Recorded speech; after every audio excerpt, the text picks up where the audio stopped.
last episode, my search for India's beginning led me to something called as Indus Valley Civilization. And honestly, before I started researching, I thought I already knew what I would find. A river, a few settlements, and some farming communities trying to survive, or few huts near river banks. A river, a few settlements, and some farming communities trying to survive, or few huts near river banks. After all, that's how we imagine the earliest civilizations, right? But the more I researched, I realized I was completely wrong. What I found was not group of settlements, it was a civilization, a massive one.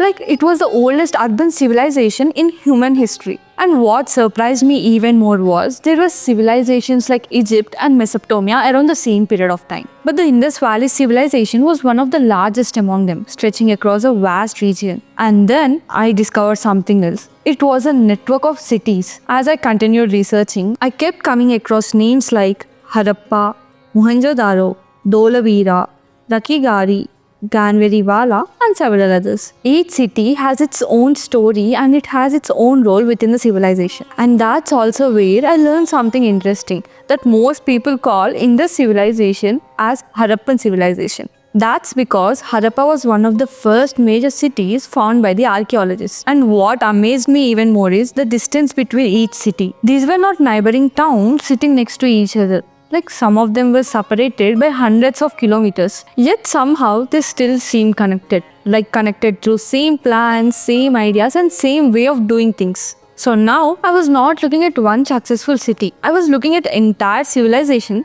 that is connected with multiple cities. And suddenly my question changed. I was no longer asking where did India begin. Now I was asking what was life actually looked like in those cities. And honestly, I was not prepared for the answer. To understand what fascinated me about the Indus Valley civilization, I think it's best to imagine ourselves there. Imagine waking up one morning in one of those cities, not like a ruler, not like a king, just like an ordinary person living there. What would you see?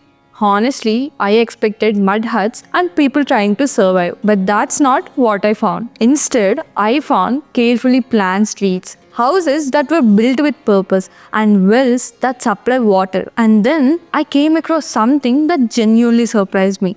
Bathrooms, indoor toilets, drainage systems thousands of years ago. Just pause for a moment and think about it. Even today, there are some places in India that struggle with proper sanitization. Yet, thousands of years ago, these people designed a system that carry water and waste away from their houses. The more I explored, it became harder to think about them as primitives. These people were not just surviving, they were building a better way of life. And that made me wonder if ordinary cities were this well planned, what about the rest of the city? What surprised me next was the scale of their thinking. Until this point, I had been looking at houses, wells, toilets and drainage system. But then I started noticing something else. Many of the most impressive structures of Indus Valley civilization were not built for one person. They were built for everyone. One of the most famous example is the Great Bath at Mohenjo-daro. It was not just a natural pond or a simple water tank. It was a carefully designed public structure that is built using bricks and waterproof material.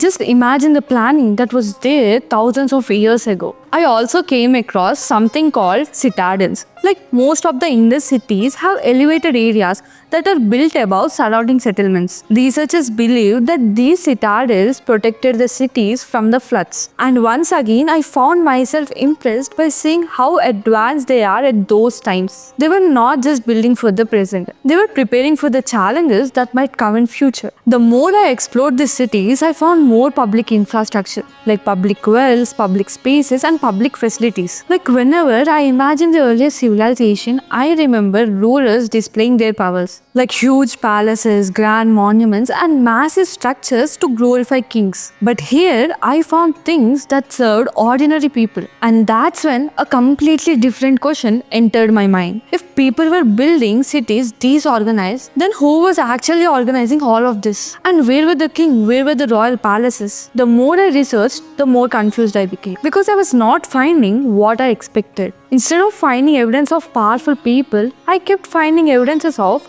ordinary people, farmers, craftsmen, and traders. But how did people become this coordinated? Like, think about it. Even today, getting a group of people convinced on one thing is not easy. We all have different opinions, different priorities, and different ways of thinking. Yet, somehow, people thousands of years ago built organized cities with shared system. But how? What held them together? What they believed in? And what made them cooperate? And still, there are many mysteries and interpretations. Because somehow, ordinary people had built something extraordinary. And then, I started thinking about these people and things beyond their cities.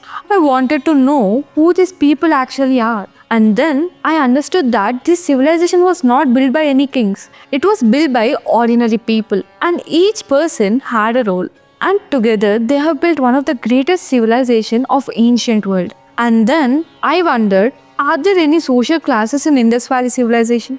Some researchers points the difference between houses that show difference in status, while others think they show differences in jobs. For example, craftsmen working for a long time indoor may require indoor toilets, while farmers working in outdoor fields doesn't require any indoor toilets. But we still don't know the complete answer. While discovering this journey, one mystery surprised me. It was trade, and it was the huge part of this civilization. And these people were not living in isolation. They were connected to the world through trade.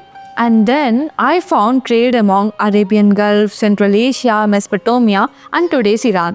Just imagine that for a moment. Thousands of years ago, people moved goods across this vast region without any modern roads, trucks, and engines. Some researchers even believe that they used monsoon winds to travel and trade. And that alone fascinated me. Because they were not just exchanging goods, they are understanding nature and they are using it to connect with other civilizations. But what were they trading? They were trading beautiful beads, pottery, and some bronze and copper tools. And even agricultural products like cotton and spices. Even precious stones like lapis lazuli reached Indus Valley civilization through trade network. And that's when I realized something. This was not just a civilization of farmers and craftsmen. It was also a civilization of traders, a civilization that connected to wider world. But what amazed me even more was, no matter which city I have looked at, I kept on seeing same patterns, the same bricks, the same measurements and the same standard. Even cities which are 100 kilometers apart followed same patterns. At first, I just thought this was a coincidence, but it was not. It was standardization. And that completely changed how I looked at this civilization. Because standardization is not about bricks and measurements. It tells us that people agreed on common system. But how? How did they coordinate it so well? And how did they manage to maintain these standards? The more I researched, the more I realized that the greatest achievement of Indus Valley civilization was not a building. It was the organization and the ability of ordinary people to work together. And while I was trying to understand how they communicated these ideas, and that's when I came across one of the biggest mystery of Indus Valley civilization, its writing system. We found out more than 450 symbols in its writing system. Some believed they were names and others believed they were trademarks. But even today, we still don't know. And honestly, that amazed me. Because think about everything we have discovered, their cities, their houses, their drainage systems, and even many more. But even after all this, we can't decode a single word. Sometimes I wonder what this symbol says, like what would they reveal? Can they answer our questions? The more I learned, I realized that every answer uncovers a new mystery. While I was following those mysteries, I noticed something appear everywhere. They reverse. And slowly I begin to understand something. None of this would have been possible without their rivers. Even the name of the Indus Valley civilization came from the Indus River. During my research, I discovered that many settlements were also around other rivers and often associated with the Ghaggar Hakra River. Interestingly, many scholars connected this river with the Saraswati River mentioned in ancient Indian texts, although the subject is still debated. And then I realized how a river could shape the entire civilization. Without water, there was no farming. And without farming, there was no cities. And without cities, there was no civilization. And suddenly, everything started making sense.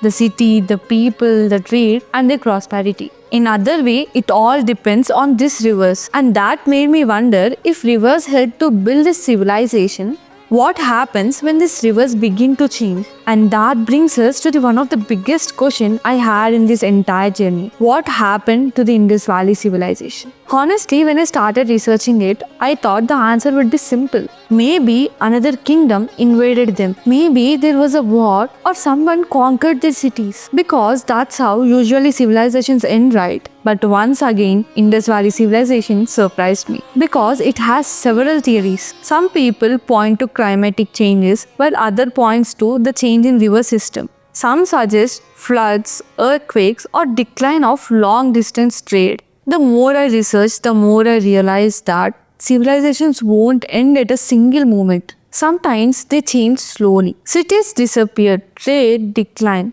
people moved, and the life shifts. And that completely changed the way I look at the history. Because for a long time, I thought when a civilization ends, its people would disappear. But the people didn't simply vanish. They adapted, they migrated, and they built their new lives. And their story continues. I started this journey to understand ancient civilization, but instead I found myself understanding the people. How did they think? How did they organize themselves? How did they build cities? How did they build trade system across those vast distances?